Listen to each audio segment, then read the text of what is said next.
A partir de agora está no ar Agro e Prosa Podcast, o seu podcast do agronegócio. Oferecimento Precisão Aeroagrícola. Alta tecnologia, eficiência e produtividade no campo. Com a Precisão Aeroagrícola, você tem maior uniformidade na aplicação, sem amassar plantas e sem compactar o solo. Tudo isso com menor impacto ambiental e uma equipe comprometida com ética, respeito, inovação e resultados.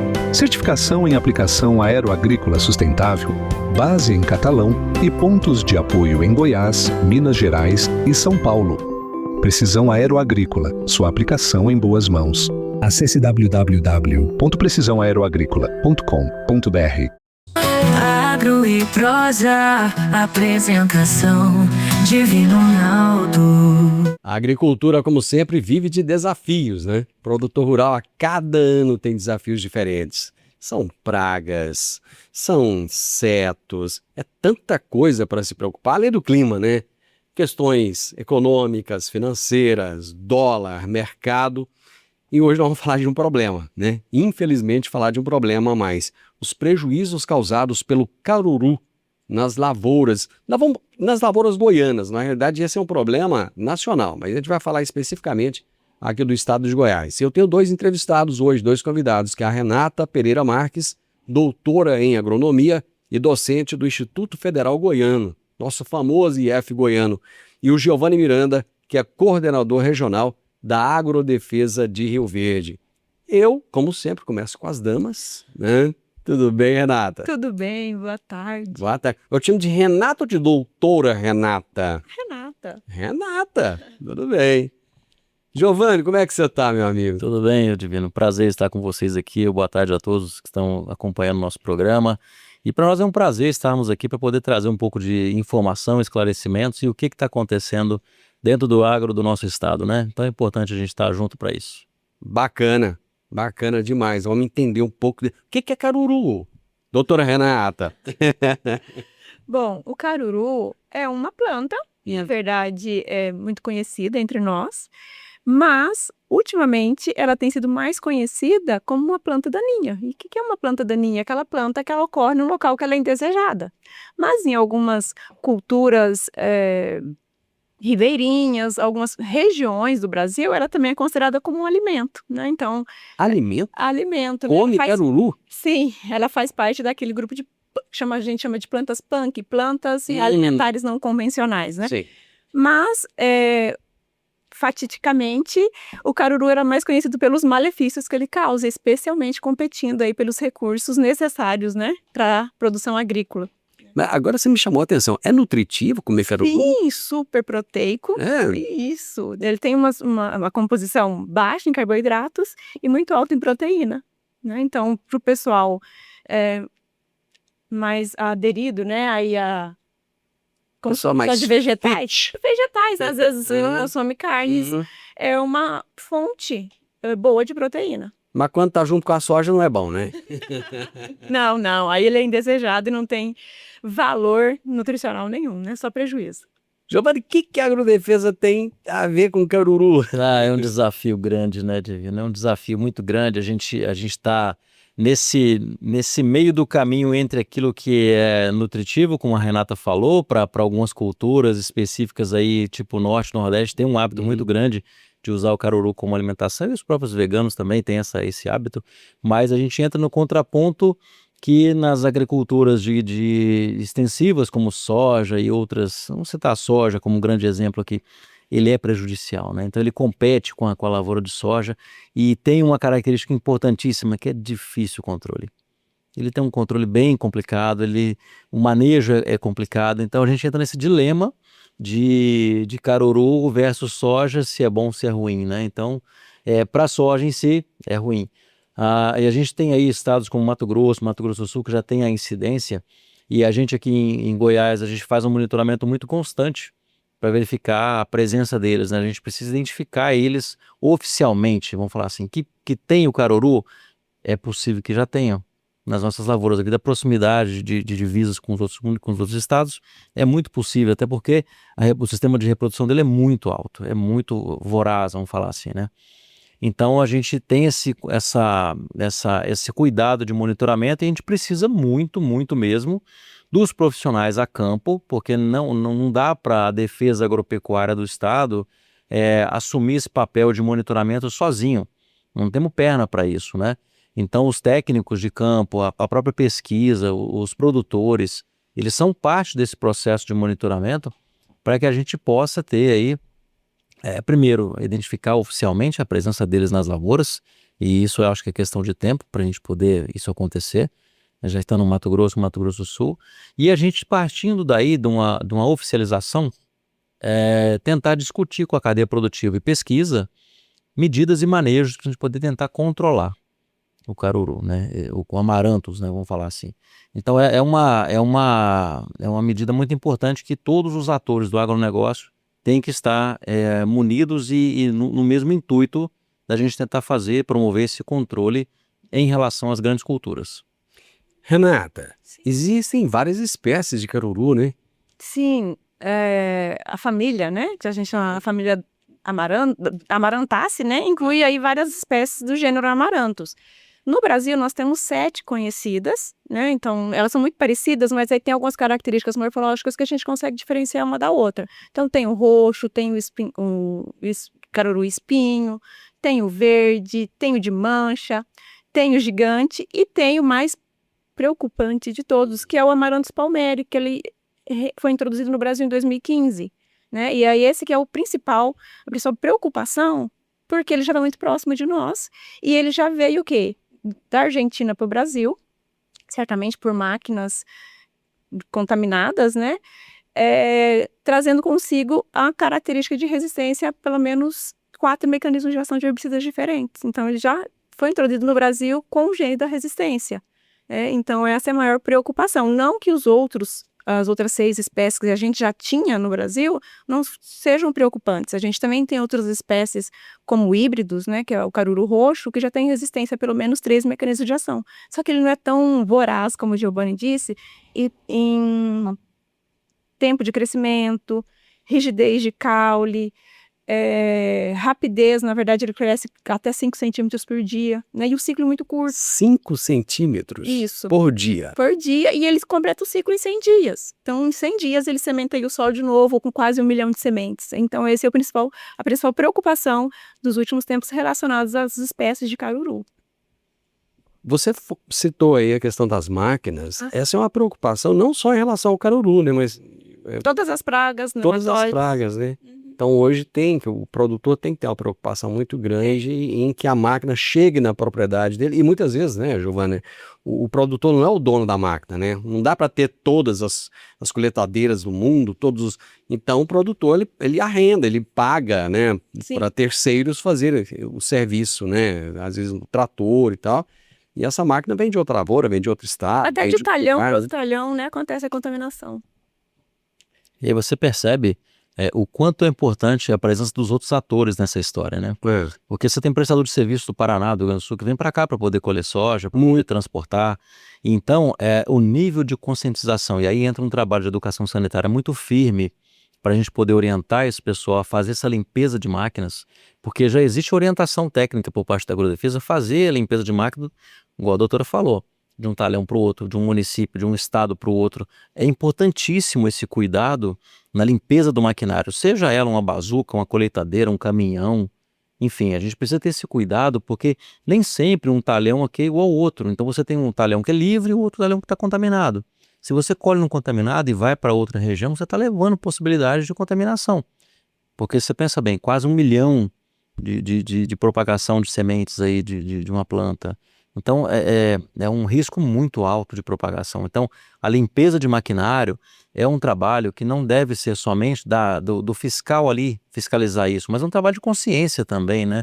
Por parte do produtor rural, por parte do prestador de serviço, do técnico que está ali orientar a equipe para poder fazer a limpeza, porque fazendo isso a gente elimina não somente o caruru em si, mas uma infinidade de outras pragas e doenças que pode estar sendo levadas de um lado para o outro, né? Então a gente precisa pensar em defesa agropecuária, em proteção sanitária para as áreas de maneira muito mais ampla do que pontualmente em determinados, especificamente em relação ao caruru, exatamente, né? Tem uma infinidade de outras pragas que você pode estar cometendo. Como é que vocês da agrodefesa fazem essa informação chegar até o produtor rural? Como é que é feito esse trabalho de conscientização? Esse agora, por exemplo, que a gente está batendo esse papo aqui, é uma fonte de informação. Então a divulgação por parte dos canais de informação, rádios, podcast, televisão, reuniões em sindicatos rurais, entidades produtoras, tudo faz parte da comunicação. E também tem que haver o interesse por parte da cadeia produtiva em buscar informação também, né?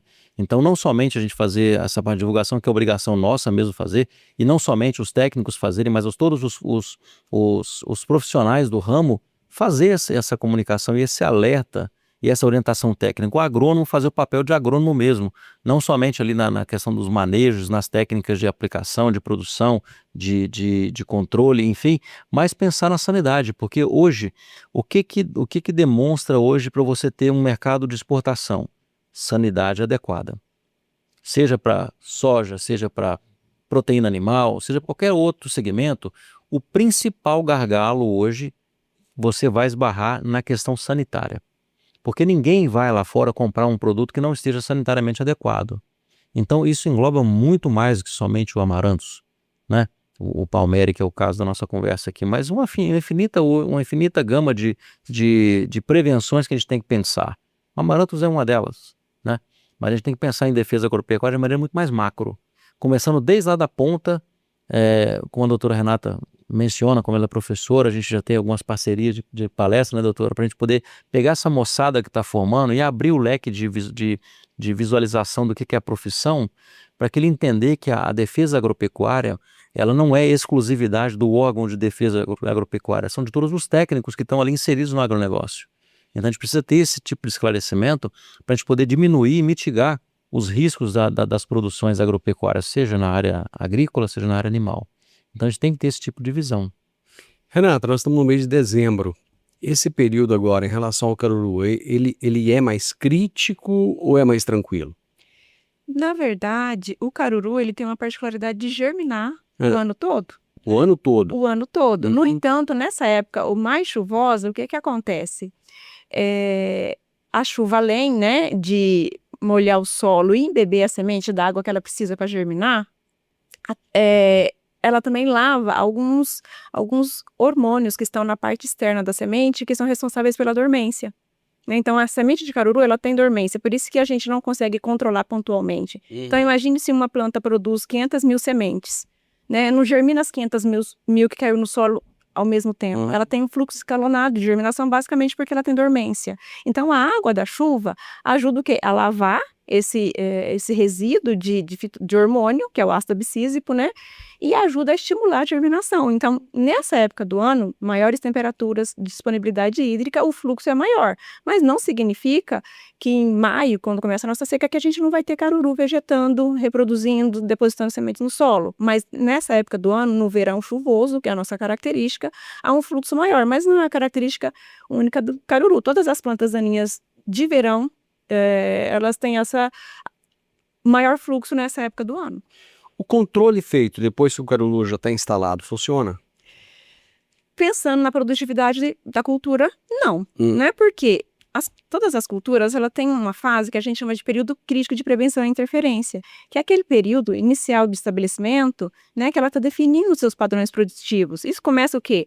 20 dias após a emergência até mais ou menos uns 60. Então, nessa época, a cultura tem que estar livre da convivência de plantas daninhas, né? Porque é nessa época ali que a competição se estabelece, que a cultura precisa o quê? Se nutrir para determinar número de vagem por planta, grãos por vagem, tá? No entanto, se o controle precisa ser feito, ou seja, a planta precisa ficar livre nesse período. Se ele não foi feito, o prejuízo quanto à produtividade já vai ter ocorrido. No entanto, se eu faço um controle depois desse período, eu não vou conseguir colher mais, mas talvez eu consiga colher melhor, né? No entanto, ao mesmo tempo, como é que eu controlo uma planta velha desenvolvida? Não tem herbicida que resolva a maioria dos casos.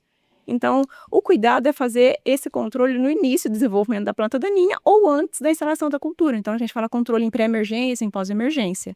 Então, o controle tardio não é benéfico para ninguém. Talvez possa favorecer o processo de colheita, porque tem algumas plantas que são rígidas, tem um caule bastante grosso, lignificado, que dificulta a colheita, embucha, quebra o maquinário, né? Então, muitas vezes, o que os americanos fazem quando não conseguem controlar plantas? Arranquiam mesmo.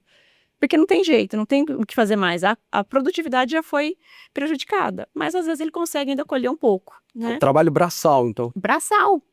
Igual se fazia em 1940, né? Como os incas faziam, mas é uma piada, mas é isso. Então, o controle tardio não tem muito benefício pensando em produtividade, não. Né? Mas pode facilitar alguns processos. Você brincou aí dos incas, parece que a gente fala de evolução, parece que a gente fala de séculos, que a coisa evoluiu tão rápido, né, Giovanni, que até pouco tempo atrás agora tinha trabalho braçal, né, então... O agro evolui nessa velocidade absurda, né, a gente hoje está falando de alguma tecnologia que amanhã está obsoleta, né? Sim. E a gente, completando o que a Renata falou, a gente pensa muito bem também no pós-colheita, quando você colhe no pós-colheita, o nível de impureza que você vai ter na soja, deprecia o valor dela, você tem descontos, né, ali na impureza, então isso é ruim. Gastar para limpar, né, para secar, porque normalmente as plantas não dessecam, né, elas permanecem verdes. E aí os armazéns acabam tendo esse desconto, né, porque você tem um gasto maior para você fazer a limpeza e a pré-limpeza dessa soja, né, para você padronizar ela dentro dos parâmetros internacionais, né, para você fazer as exportações, e isso onera bastante, né, então uma série de fatores aí que vão implicar não somente na questão do arranquio manual ali, que você tem até que fazer incineração para você acabar com possibilidades de propagação, mas instalado o problema já num nível de dano econômico aí muito grande, você tem até problemas na colheita que vai gerar um problema na limpeza e pré-limpeza desse grão, na padronização. Eu vou te fazer uma pergunta aqui, que quase toda entrevista nossa aqui eu te pergunto algo semelhante, né? As pessoas comunicam isso, por exemplo, tem caruru lá, viu, que a coisa tá complicando. Chegam a comunicar, assim, não dá um medinho no produtor de falar assim, não vou deixar comunicar isso não, porque depois vai que a agrodefesa vem em cima de mim. Sabe, Divino, eu não gostaria que o produtor tivesse esse receio, sabe? Mas pode ser que tenha. Mas assim, por incrível que pareça, recentemente agora, semana passada, uns 7 dias, 10 dias atrás, nós tivemos a comunicação aqui em Rio Verde, na região de Montevidéu, de um técnico, um agrônomo, que nos relatou possibilidade de ser caruru, de ser o Amaranthus palmeri, né? Imediatamente no dia seguinte a gente mandou uma equipe para lá, fez coletas, a gente fez uma análise prévia e mandou também para Goiânia, agora recentemente. E a gente está aguardando até o laudo, mas a gente já viu que, baseado nas características do Amaranthus, em si não batia com o palmeri. Mas ainda assim a gente mandou para análise oficial para poder fazer essa constatação. Pra você ter ideia, ano passado nós tivemos mais de 2.700 coletas e monitoramentos de amaranthus no estado todo. Rio Verde, Montevidéu, Silvânia, Cristalina, todos são locais de monitoramento, Jataí, todos os locais de monitoramento que a gente faz. Então foram mais de 2.700 inserções de inspeção em áreas para poder verificar o amaranthus. A gente não detectou, mas pode ser que exista? Claro que pode ser que exista, porque nós temos uma infinidade de carorus aí, conforme a Renata falou, né? Então, identificar essa espécie específica aí, essa específica que é o palmeri, não é tão fácil assim. Então, a gente pede encarecidamente que não somente a defesa agropecuária fique encarregada de verificar isso, mas que os técnicos também, os agrônomos de campo, os produtores rurais que estão ali identificando no seu dia a dia lá, tragam para nós essas amostras, tragam para a gente poder tentar fazer identificação, traga também para os institutos de educação, seja o IF, seja o UNRV, para que eles possam também verificar e a gente fazer essa troca de informações, né? Porque pensar que a defesa agropecuária vai fazer isso tudo sozinho é impossível. A cadeia produtiva ela tem que estar interagindo com a defesa agropecuária também, porque eles estão no dia a dia ali o tempo todo. A gente tem uma gama de outras ações para ser feita concomitantemente com o monitoramento de palmeri. Então, assim, na dúvida, traz para nós, leve para os institutos de pesquisa, leve para as universidades, que os pesquisadores estão ali para poder orientar o produtor rural e também fazer essa interação junto com a defesa agropecuária, né? Então é importante a gente ter essa interação em todos os entes aí do agronegócio. Existe algum protocolo definido para áreas onde possivelmente se confirme a existência? Então, nós não temos nada ainda definido, ô Divino, em relação à questão de uma instrução normativa ou uma portaria de alguma coisa. Isso vai ser construído. À medida que a gente tem essa identificação oficial em nosso estado, isso vai ser construído. Como que se constrói uma instrução normativa, uma lei ou uma portaria? Ouvindo. Ouvindo quem? As entidades de pesquisa, as universidades, a cadeia produtiva, a própria defesa agropecuária, a Embrapa. É um conjunto de entes que vão estar conversando. Para quê? Para que, por exemplo, a pesquisa nos diga, fala assim, olha, esse manejo aqui já foi pesquisado, já foi testado e aprovado, tem eficiência. Então, baseado nisso, a gente traz uma consulta pública para que todos entendam como possivelmente pode funcionar. E aí sim a gente cria medidas legislativas para poder fazer e organizar esse manejo de controle. Que é fácil? Não é fácil, mas eu acho que as legislações com consulta pública, ouvindo as entidades, é o melhor caminho que tem que ser feito. Renata, planta de cobertura ajuda a reduzir a infestação do caruru? Sim e não. Sim, quando elas estão bem distribuídas e uniformemente distribuídas. Então, o caruru, e os carurus em geral, eles têm uma característica das suas sementes serem fotoblásticas neutras. O que quer dizer? Independe de luz para germinar, né? Então, porque tem as positivas, as negativas e as neutras. Então, ser neutra é um problema, porque a palhada pode não resolver. Mas, se eu tenho um volume, uma densidade superior a 4 toneladas por hectare, distribuídas de forma uniforme, eu consigo dificultar a emergência, porque não passa luz, ela também não precisa, mas é uma barreira de peso, né? Uma barreira física. Então, planta de cobertura, pensando em filtragem de luz, não é um problema para o caruru, mas uma densidade é capaz de, sim, controlar e segurar a emergência, não só para o caruru, mas para outras espécies de plantas daninhas com sementes tão pequenininhas, como é o caso do caruru. Para a próxima safra, qual deve ser o primeiro ajuste no manejo? Janela. Tem que ter tempo para planejar, né? Porque normalmente a gente fica esperando a chuva. E aí, eu sou muito a favor de herbicida em pré-emergência, né? Só que eu preciso ter janela, ter tempo para isso, né? Então, normalmente, quando as chuvas começam, o produtor já quer semear logo. Então, não dá muito tempo dele fazer. Normalmente, ele vai querer fazer o plante a pique e fazer tudo de uma vez. Então, às vezes, ele não tem tempo suficiente para fazer um bom manejo. Então, se ele tem um prazo entre as primeiras chuvas até a data que ele quer semear, ele consegue fazer um bom manejo em pré-emergência e começar a semeadura dele no limpo, que já dá vantagens, competitivas para a cultura que ele deseja implantar, seja na safra ou seja na safrinha. Tá? Giovanni, quem quiser informar a Agrodefesa, onde é que encontra vocês? Olha, quais são os canais de contato? Aqui em Rio Verde, a gente pode indicar o telefone direto nosso aqui, que é o 64-3621-8662. Já fala direto na sala com os agrônomos da nossa regional, da nossa unidade local, ou diretamente pelo 0800, que é o 0800-646-1122. Então, 0800-646-1122. E também, se quiser levar diretamente para nós, no escritório, sem receio, sem nenhuma preocupação, a gente está ali para ajudar. E se a gente tiver dúvida de alguma coisa, a gente procura os universitários, doutora Renata, e a equipe dela eu tenho certeza que está ali para poder nos ajudar a quaisquer dúvidas que possam ocorrer e ser parceiros nossos nesse sentido. Então a gente tem que trabalhar com mãos dadas e unidos para um agronegócio forte, participativo e inclusivo, né? Então a gente precisa estar com todos os atores trabalhando juntos aí. Renata, eu tenho muito orgulho do IF.